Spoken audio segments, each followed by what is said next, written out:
puzzle over the laughing school children who couldn't stop for months. Ponder the curious French convent of meowing nuns. Prance with the 16th century housefrau whose merry jig led to the death of hundreds. All this and more to entertain, educate, and exacerbate. It's compelling. It's compulsive. It's an unstoppable case after case binge of odd tonic.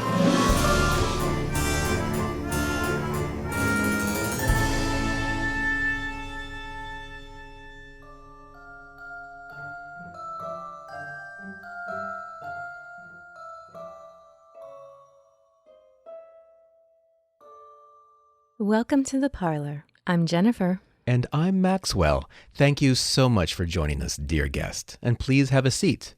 Jennifer and I were just perusing a book we've pulled off the shelf. Yes, it's Extraordinary Popular Delusions and the Madness of Crowds by Charles MacKay. It's a fascinating 1841 book which examines the crowd psychology behind witch hunts, alchemic obsessions, market bubbles, and more. That's right, an 1841 book about market bubbles. Humans have been falling into that trap for centuries, from tulip trading in the 17th century to the tech boom in the 21st. It is abundantly clear that history, my love, will teach us nothing. The book also inspired our discussion of strange manias that have swept through the populace throughout history, too. Instances where, out of nowhere, hundreds of people are compelled to dance and literally cannot stop, or nuns suddenly biting each other across multiple convents. Yeah, or laughter that once started carried on for months. Stories so intriguing that we ourselves are compelled to share them with you. So, make yourself comfortable, dear guest, as we explore the world of delusions, madness, and mania. The Tanzania Laughing Epidemic. English writer and social critic Charles Dickens once said, "There is nothing in the world so irresistibly contagious as laughter." The village of Kasheka in Tanzania, Africa, discovered just how contagious laughter can be. On a routine day in January of 1962, at a mission-run boarding school for girls between the ages of 12 and 18, a young student leaned over to a pair of classmates, and they shared a giggle together. The teacher shushed them. Uncharacteristically, the girls continued to giggle, even louder. During the teacher's reprimands, the giggling grew to full-blown laughter, until the class was completely disrupted. Exasperated, the teacher sent the three girls outside to the courtyard to calm themselves. Minutes passed, then an hour, and in the courtyard, the three girls were writhing on the ground, still howling with laughter. Students and teachers began to gather with mixed looks of confusion, annoyance, and amusement. While looking on, a couple of these girls also began to laugh. Then, a few more, which triggered other surrounding groups, and suddenly uncontrollable laughter was spreading like wildfire throughout the school. The teachers watched on, hopelessly. Though they stood in a veritable sea of laughing children, something was terribly wrong. The smiles on the girls' faces were smiles that did not reach their eyes. When teachers tried to pick up and move the students, the children, instead of being deliriously docile, fought back. Many of the girls were also crying, dropping to the ground and rolling, thrashing about in an almost trance-like state. Some fainted, some screamed, and others ran around the school. When one student was asked why she was running, she said, "Things are moving around in my head," and she feared someone was chasing her. In all, 95 of the 159 pupils of the boarding school were affected. The school's 2 European and 3 African teachers were not. To help quell the chaos, some of the local students were sent home until they recovered.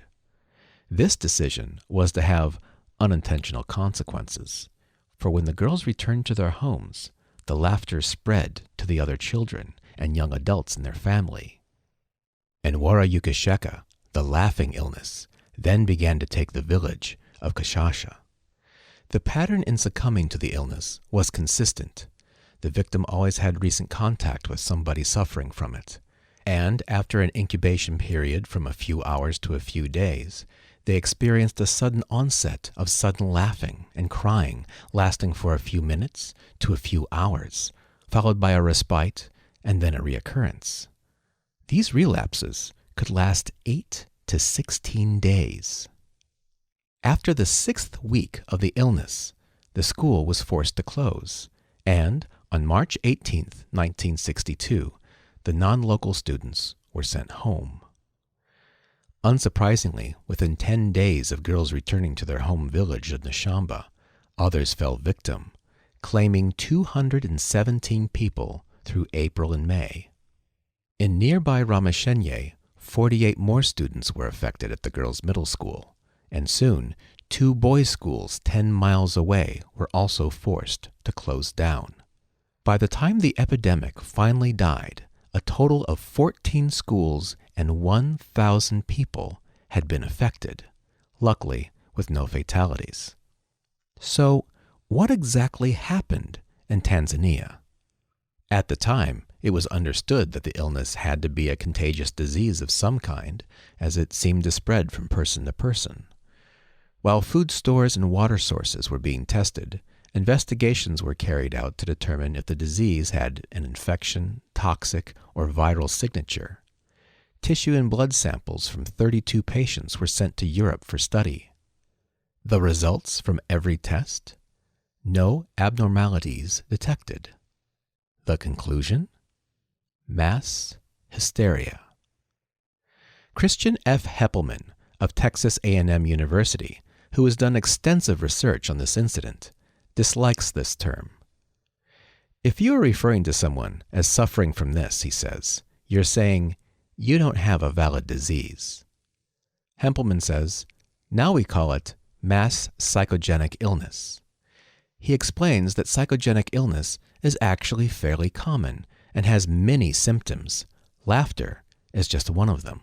When they manifest, they become rapidly magnified through the rest of the population, driven by our human tendencies to imitate and follow others with whom we closely sympathize. It's an easy way for them to express that something is wrong, says Heppelman. So what was wrong in these villages of Tanzania? A clue comes through one simple fact.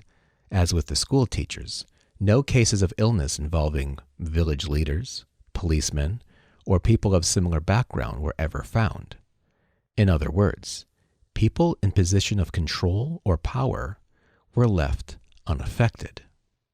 Mass psychogenic illnesses occur among groups of people without power, in particular, without the power to extract themselves from a stressful situation and who can come up with no other response.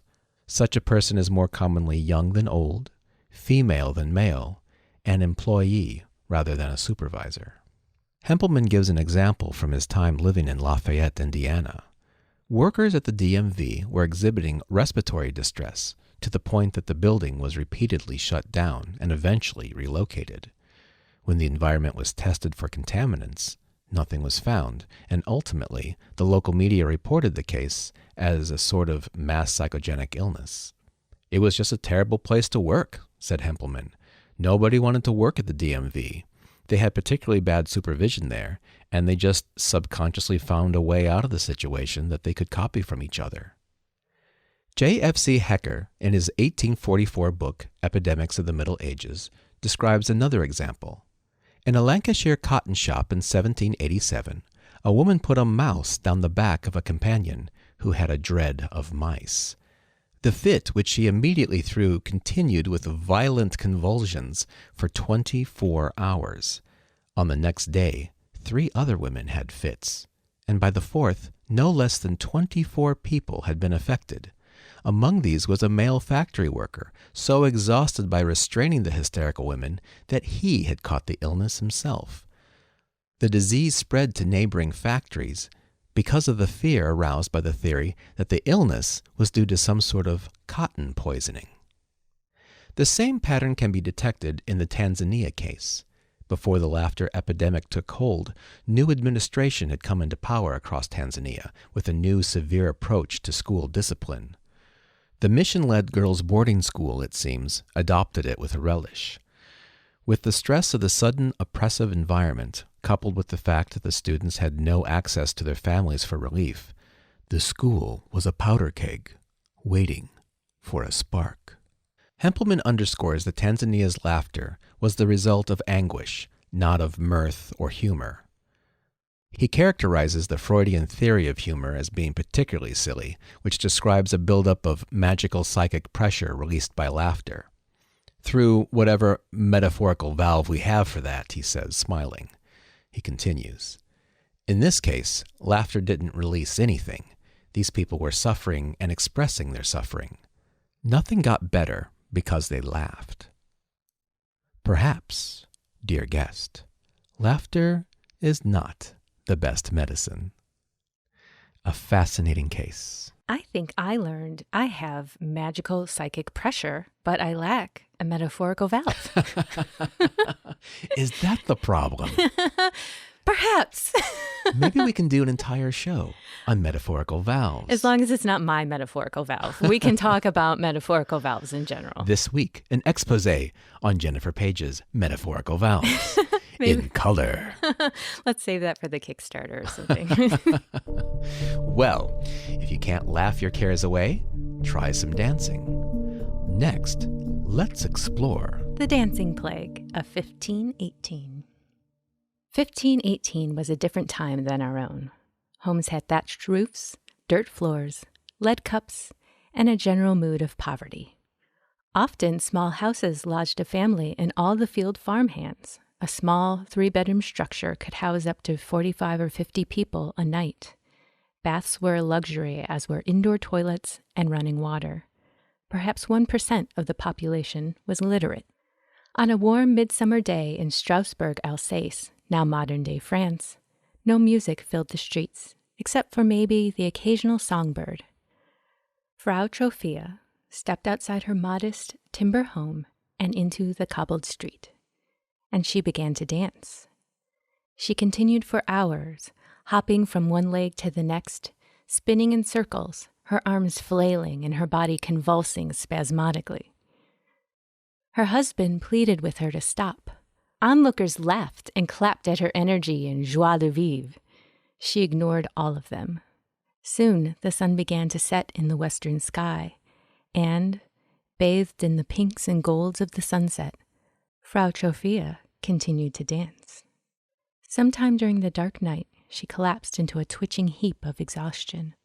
The next morning, Trophia awakened, stood up on her swollen and bloody feet, and began to dance again, ignoring all bodily signals of pain, hunger, or thirst. By the third day, quite the crowd began to gather to watch the mesmerizing dancing spectacle. Priests, nuns, paupers, and beggars, common townsfolk and nobles all watched, entranced and somewhat concerned.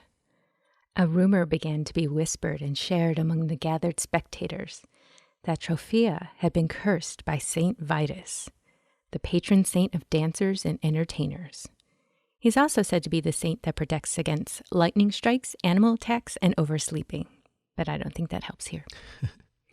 The mania that possessed poor Frau Trophia lasted between 4 and 6 days, well past the point of injury, when the frightened and concerned authorities dragged her onto a wagon cart and transported her boogieing booty 30 miles away to the town of Saint-Vern. The hope was that she could be cured by the shrine of St. Vitus, and her dancing would cease. To add to the alarm of Trophia's self-torturous dancing was that those who had watched her strange and fervent performance had begun to mimic her. If they saw it, they were susceptible to picking up the behavior as well. Within days, more than 30 more chiromaniacs were in motion. The only factor that seemed to effectively stop the dancing was death. Yikes. The clergy held steady that this was the work of the vengeful St. Vitus, but authorities listened instead to a guild of physicians who declared the dancing to be, quote, a natural disease, which came from overheated blood. What does that mean? I don't know. I think I've had it once, though. Normally, the recommended treatment would be the victims must be bled. However, instead, the physicians advised the patients to, quote, dance themselves free. A 16th century architect named Daniel Specklin chronicled what the town council did next. I could just hear him say, I'm writing this down. I'm not being blamed for the steaming pile of trouser leavings. Carpenters and tanners were ordered to transform their guild halls into temporary dance halls. Dozens of musicians were hired to beat drums, play fiddles, pipes, and horns. Dancers were hired to join in with those who couldn't stop and were cavorting and jitterbugging themselves into dangerous and deadly exhaustion.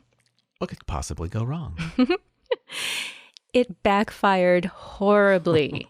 The onlookers were more inclined to dismiss any medical explanation, and most believed instead in the supernatural. They saw the frenzied movements as a great demonstration of the magnitude of St. Vitus's fury. They also did not believe that they were free of sin, thus terrifyingly believed that they too should succumb to the holy punishment. Many were lured into the mania. The illness underwent a dramatic growth in numbers, and a mere calamity became a scene of nightmares. Records indicate that within a month, the affliction seized 400 people, predominantly female, but also men and children. As many as 15 people were dying each day due to dehydration and absolute exhaustion. The final toll is unknown, but if such a daily death rate was true, it could have been into the hundreds. Their arms flailing and their bodies violently convulsing. Ragged clothing swayed with their movements as sweat dripped down from their brows past their glassy, distant, staring eyes. Blood seeped from swollen feet in leather shoes and wooden clogs. Dancers kept dancing despite sprains and broken bones. Those affected eventually collapsed or even died of heart attacks, strokes, or exhaustion. Other ailments included chest pains, convulsions, hallucinations, hyperventilation, epileptic fits, and visions. The town's council ordered the stages to be torn down. If the dancing maniacs must continue, then their disturbing movements would now be done out of sight. The dancing continued. The worst afflicted were bundled onto wagons and taken on a 3-day ride to the shrine of Vitus. Priests would then place the thrashing dancers underneath the wooden carving of St. Vitus, placing small crosses in their hands. Red shoes were placed on their feet. Holy water was sprinkled on the soles and the tops of the shoes, as well as crosses painted in consecrated oil. This ritual, thick with purpose, heavy with incense and Latin incantations, had the desired effect. Within a week, all surviving victims were received and cured. The dancing plague that had lasted from mid-July to early September had ended. Several modern historians speculate that dancing plagues, and there were others, were caused by ergot, a mind-altering mold found in the stalks of damp rye, which can cause a condition known as St. Anthony's fire with twitching, jerking, and hallucinations. But historian John Waller, in his book, A Time to Dance, A Time to Die, isn't that a James Bond film? Stated that ergot causes convulsions and the like, but it also restricts blood flow to the extremities, and someone poisoned by it simply could not dance for several days straight. According to Waller, the poor people of Strasbourg were primed for an epidemic of hysterical dancing. I need that on a t-shirt, primed for an epidemic of hysterical dancing. There were a string of bad harvests, political instability, and the arrival of everyone's favorite party animal, syphilis. All this suffering manifested as hysterical dancing, frankly, because the citizens believed it could. Well, that sounds familiar. We often think of dancing as one of the most freeing forms of self-expression, uniquely human and even seductively romantic. Because of this, the dancing plague of 1518 is all the more horrifying. How something so artful at a tilted angle could embody such terror. To illuminate such, considered Leonard Cohen's romantic poem in this light. Dance me to your beauty with a burning violin. Dance me through the panic till I'm gathered safely in. Lift me like an olive branch and be my homeward dove. Dance me to the end of love. Dance me to the end of love. Well, don't dance away into the silvery moonlight just yet, dear guest. We still have maniacal tales of meowing nuns, flower fever, and children who can crawl through keyholes. You're listening to Odd Tonic. We'll be back again after a brief repose. Thank you for partaking with us the exquisite elixir that we call Odd Tonic. It's so lovely to have you for company. If you're enjoying your curious visit with us today, please subscribe so you'd never miss your RSVP'd invitation to join us. And write us a kind review on iTunes. Reread all of them like Victorian love letters clutched in our lead-powdered hands.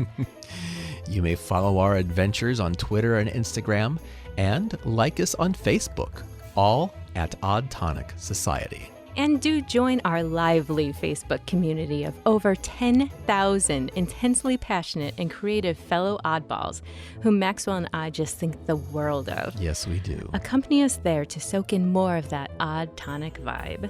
We'll be expecting you. Just search Facebook for Odd Tonic Society and leave those fabulous shoes at the door. Now let's return to more delicious delirium. Welcome back. We hope you've recuperated from the debilitating dancing and laborious laughter. Laughter and dancing are normally believed to be harmless and joy-giving novelties. So let's take a look at another deceptively harmless pleasure. Flowers. Tulip Mania. On a crisp spring day in the 1630s, a ship was at port in the Netherlands. Brilliant cerulean skies and wispy white clouds could be seen from the ship's port windows. A sailor, about to enjoy a day at port to visit his family, was gifted a fine red herring for his breakfast and readily began to make a delicious sandwich of it. Meal in hand and vigor in his step, he proceeded his way through the ship to enjoy his sandwich on shore in the fresh seaside air. While traversing the ship, he spied what he thought was an onion and slipped it into his sandwich as a relish. Little did he realize his mistake was a dreadfully costly one. Eating that onion would lead him to be chased down and tackled and ultimately thrown in jail, for the bulb that he destroyed and partially ingested was not a common, inexpensive onion, but a Semper Augustus tulip bulb worth 3,000 florins, which would have fed a whole ship's crew for a 12-month. That was one expensive sandwich. Yes. But how could one mere flower bulb possibly be worth that much money? Western Europe was in the grips of what is known as Tulip Mania. Acknowledged as one of the first historical accounts of what we know as an economic bubble, tulip prices reached extraordinarily high levels and then dramatically collapsed without warning. It all started when the tulip was introduced to Europe by Olger de Busbecq, an ambassador to the Sultan of Turkey, who was rumored to have so many flowers in his 12 gardens that he required 920 gardeners.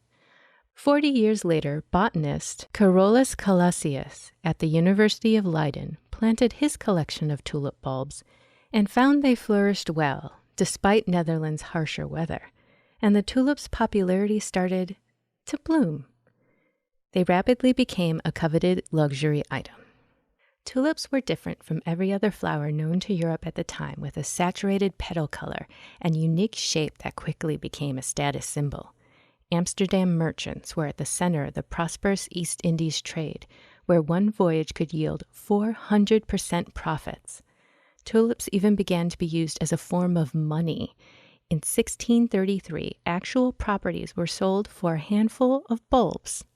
It is rumored that one bulb of the Semper Augustus, prized for its red and white striped petals, could sell for the equivalent cost of a mansion in a fashionable neighborhood, complete with a coach house and garden, roughly 5,500 guilders. Wow.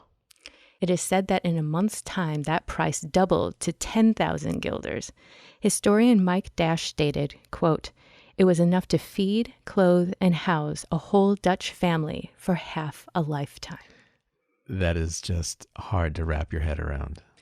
Growers named their tulip varieties exalted titles. Many had the prefix of admiral, and the 50 or so varieties of these were perhaps the most highly regarded. Not to be outdone, later varieties derived extravagant names such as Admiral of Admirals. Dutch growers vied with each other to produce a multitude of different varieties, especially those known as bazaars, with their multicolored streaks. The intricate lines and flame-like streaks of the petals were vivid and spectacular, making these even more exotic-looking plants highly sought after. This coloring was rare and unpredictable, with solid flowers, inexplicably from one year to the next, suddenly breaking to boast beautiful, feathery, and flame-like patterns involving more than one hue. Economist Peter Gerber states, quote, "Since the breaking was unpredictable, some have characterized Tulip Mania among growers as a gamble, with flower growers vying to produce better and more bizarre variations in feathering." It was not discovered until much later in the 19th century that this was a result of a virus. But in the 17th century, with this still not understood, the diseased bulbs ironically became more prized than the healthy ones. After all the money Dutch speculators spent on the bulbs, they only produced flowers for about a week. But for tulip admirers, those 7 days were glorious ones. Tulips were a luxury item which demanded an appreciation of beauty, the exotic, and an abundance of money. As the tulip market grew, traders offered exorbitant prices for bulbs that had yet to flower. The result, as historian Mike Dash points out, was, quote, "what would today be called a futures market." The price of tulips skyrocketed because of the speculation in tulip futures among people who never even saw the bulbs. People were purchasing bulbs at higher and higher prices, intending to resell them for profit. Things came to a head during the winter of 1636 when tulip fever reached its peak. The tulip bulb became the 4th leading export product of the Netherlands after gin, herrings, and cheese. By then, thousands of people, from bricklayers and woodcutters, were indulging in the frenzied, even intoxicated trading, which often took place in smoky tavern backrooms. Some of the bulbs even changed hands up to 10 times during the span of a day. I love the image of a smoky, rowdy, drunken back bar room flower trading event. And then, practically overnight, the tavern trade disappeared in early 1637. Tulip traders could no longer find new buyers willing to pay increasingly inflated prices for their bulbs, and most could no longer afford to purchase even the cheapest bulbs. As this realization set in, the demand for tulips collapsed, and the prices plummeted. The collapse began in Haarlem, the capital of North Holland, when, for the first time, buyers apparently refused to show up at the routine bulb auction. Likely encouraged by the fact that the city was suffering from a sudden outbreak of bubonic plague, causing an understandable reluctancy to mingle in the mass populace. I would think so. Demand disappeared and the flowers tumbled to 1/10 of their former values. The mania finally ended with individuals stuck with the bulbs they held at the end of the crash. No court would enforce payment since judges regarded the debts as contracted through gambling and thus not enforceable by law. The result was a financial catastrophe for many. Dispute over debts rumbled on for years. Coincidentally, very few flower paintings of any sort survive from the 1630s. Perhaps, for a few years, the trauma of Tulip Mania so sickened Dutch art collectors that they couldn't stomach the idea of looking at a picture of the flower hanging on their wall. Perhaps instead they replaced it with a painting of a crying boy. Let's trade petals for piety and discuss some of the many odd cases of nuns behaving badly. Weird sisters. During the Middle Ages, there were many reasons why a woman could find herself at a nunnery. Convents were the single source of education for women, but they were also a dumping ground for political prisoners, illegitimate, deformed, or half-witted girls.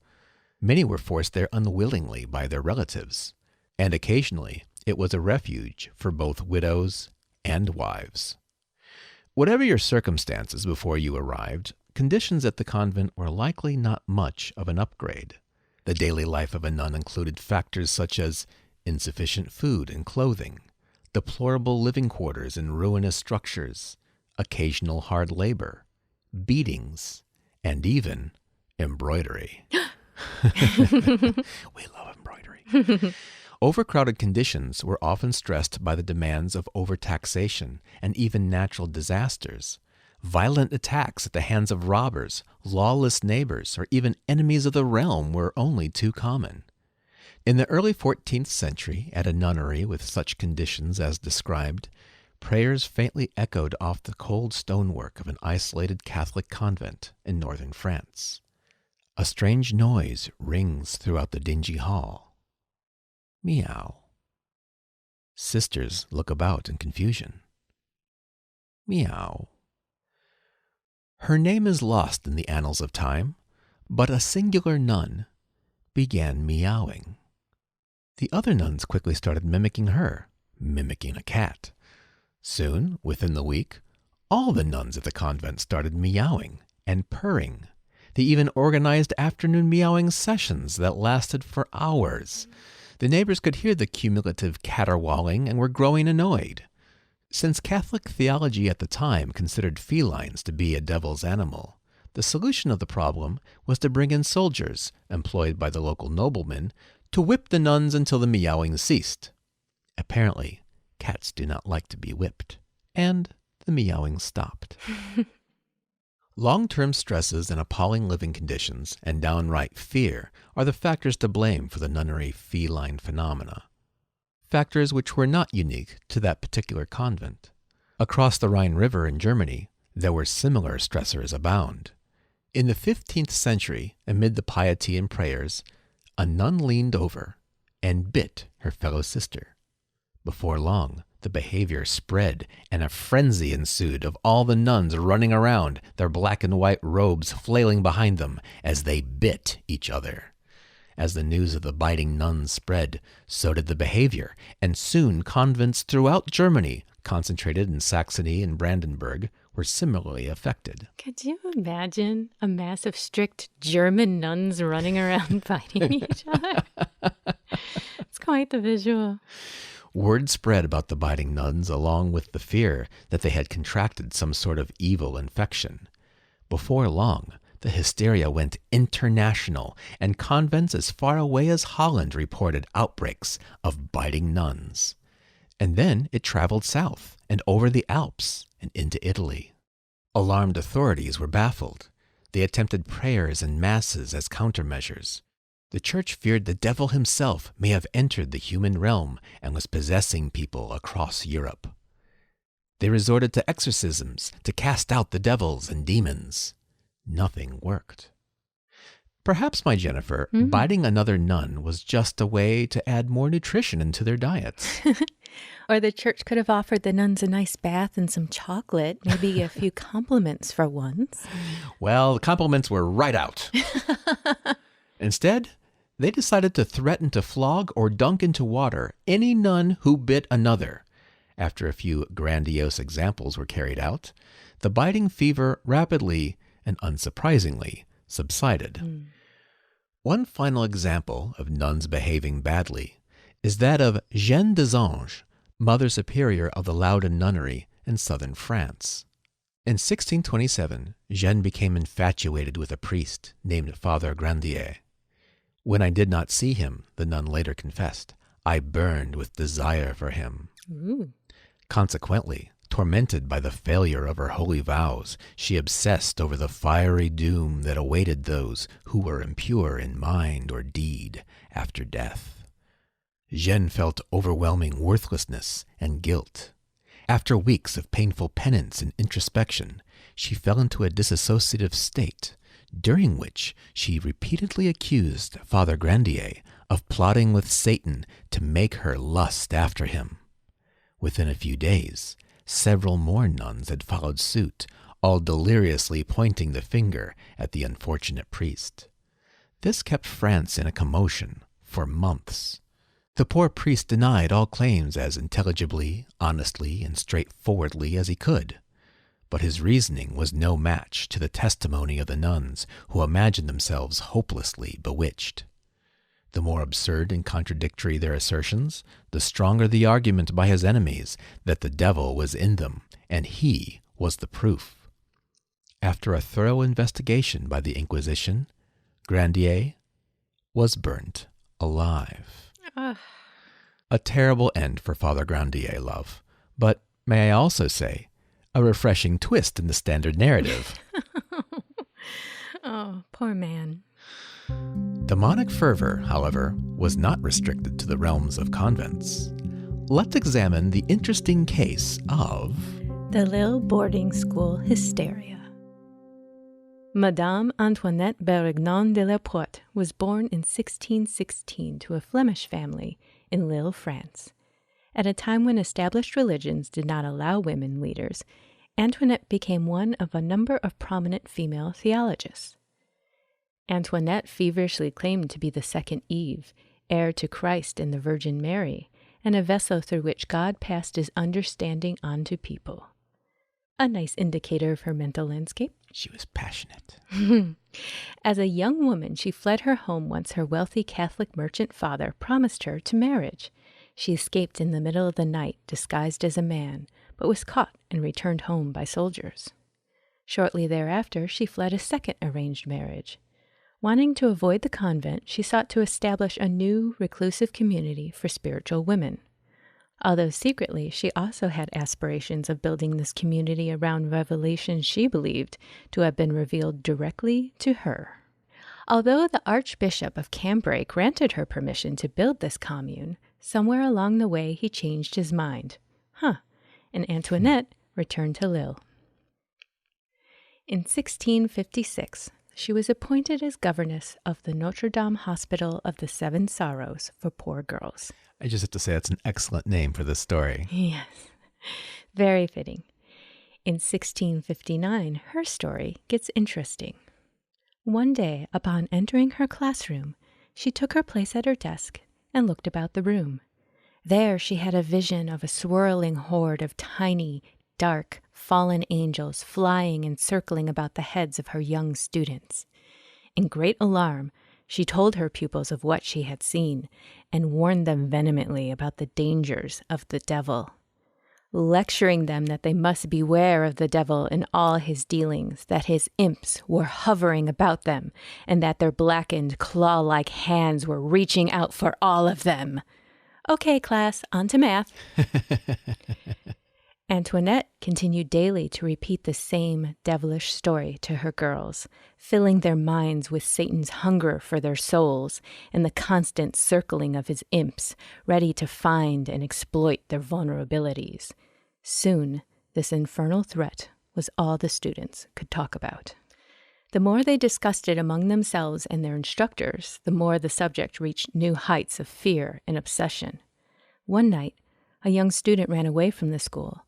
Upon being brought back to the school and interrogated, she said she had not run away, but had been carried away by the devil. She claimed she was a witch and that she had been one since age 7. Upon this announcement, some of the girls watching the scene collapsed into fits, contorting and rolling about uncontrollably. On their recovery, they too confessed that they were witches. Surprise! Soon, 50 more students confessed that they were witches, that they attended the Dom Daniel, the meeting of the fiends, and that they could ride through the air on broomsticks. They recounted how they feasted on infants' flesh and that they had the ability to creep through keyholes. Wow, my school years were boring. I want to go to this school. The citizens of Lille were astounded at these disclosures. The clergy scrambled over each other to investigate. To their credit, there were a few of them who insisted the whole affair was preposterous. But the majority vigorously insisted that the children's confessions were valid and that it was necessary to make an example of them by burning them as witches. A slap on the wrist, really. Understandably distraught parents pleaded with examiners through many tears that the girls must be bewitched and not bewitching. This opinion also gained ground amongst the townfolk, and all eyes slowly turned towards Madame Antoinette Berignon. She had put these absurd notions in the children's heads, and so she was accused of witchcraft and examined before the council. The circumstances of this case quickly seemed unfavorable towards her, and she decided she would not stick around for the second examination by the council. Smart. Disguising herself once again as a man, she hastened out of Lille and escaped pursuit. It is said that if she had stayed just 4 hours longer, she would have been burned by judicial sentence as a witch and a heretic. If it was hoped that she had learned the dangers of tampering with susceptible minds, well, dear guest, she did not. Madame Antoinette Berignon continued a long, disastrous lifetime of evangelical adventures. But her story, and indeed all of our tales of delusion and mania, must end here. Aww. What makes these stories so intriguing to me is the human brain's variety of responses to environmental stresses. Right. There's been laughing, dancing, meowing, biting, fabricated backstories of witchiness. Those are the best. And there are so many other stories out there. Nuns who barked, climbed trees, bleated like sheep. Right. Oh, and recent occurrences too, like the 2001 Tourette's outbreak among New York school children. Remember that? Yeah. Maybe that's why mindfulness has come into popularity. It's all an ongoing effort to keep us from barking like dogs. Or howling at the moon. No, I still would like to howl at the moon. No one will deny you that. Links to learn more about these stories, as well as Charles McKay's book, can be found in our show notes. In fact, all of Odd Tonic's episodes have little morsels of additional information in them. We've just been terrible at remembering to mention it. So do check them out for all the shows. Yes, go check those out if you haven't before, especially if cursed paintings make you nauseous.